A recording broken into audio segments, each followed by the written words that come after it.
প্রথম জিনিসটা হচ্ছে যে যে আমদানি মানে এলপিজি গ্যাস তো আমদানি করে বটলিং করা হয়, সে আমদানি গত মাসের তুলনায় এই তুলনায় বেশি। সুতরাং সেই দিক থেকে এই ধরনের কোনো ঘাটতি হওয়ার কথা না।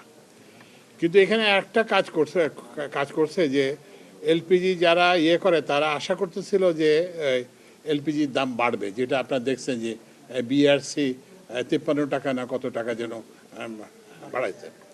তো এইটার অনেকে সুযোগ নেওয়ার চেষ্টা করছে।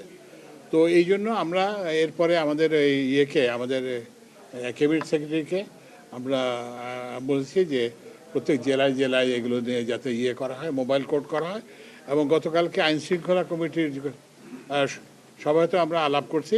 তো সুতরাং এইখানে কোনো কারণ নাই, মানে যে এই দাম যে অস্বাভাবিক যে হয়েছে এটা একটা কারসাজির মাধ্যমে করা হয়েছে এবং সরকার এই জন্য ব্যবস্থা নিচ্ছে জেলা প্রশাসনের মাধ্যমে এবং পুলিশের মাধ্যমে।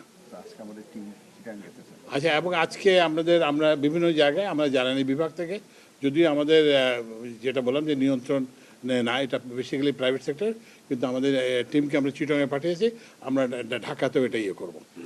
তো আমরা আশা করতেছি যে এটা যে একটা সাময়িক যে হয়েছিল এটা আস্তে আস্তে কমবে।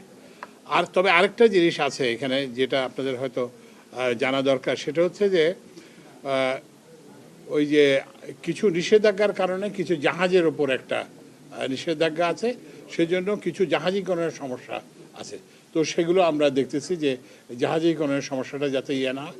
কিন্তু বর্তমানে কিন্তু এই মাসে এটা হওয়ার কোনো প্রতিক্রিয়া নেই, কিন্তু ভবিষ্যতের জন্য আমরা জাহাজীকরণের যে সমস্যা আছে সেটাকে আমরা দেখার চেষ্টা করতেছি।